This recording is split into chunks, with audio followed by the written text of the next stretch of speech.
Некои свиреа во знак на поддршка, некои од револт. Ова беше сликата од денешните протести на неформалното движење Протестирам. Точно напладне беа блокирани најфреквентните крстосници во центарот на Скопје, кај Судската палата, Црвениот крст и Соборниот храм. Најтензично беше на крстосницата кај Соборниот храм, кога моторџија упадна помеѓу активистите и почна да ги навредува демонстрантите. Присебноста на дел од присутните спречи поголем инцидент.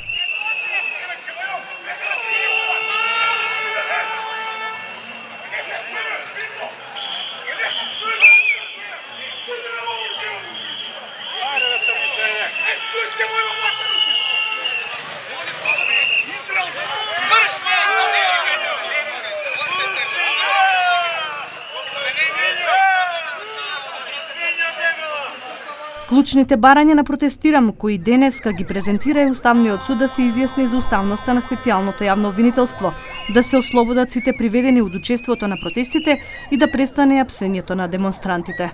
Решивме да ги блокираме улиците за да покажеме како изгледа во изминативе 10 години државата да го блокира системот. Значи преку сите можни институции, почнувајќи од судството па до администрацијата. За ова ненародна власт што го има уништена цела Македонија, целиот народ ги има уништен.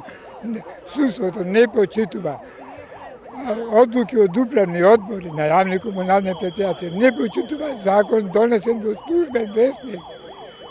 Ова не може веќе народ да го издржи. Јас знам дека граѓаните не осудуваат за ова се што блокираме, им посметуваме во нормалното движење.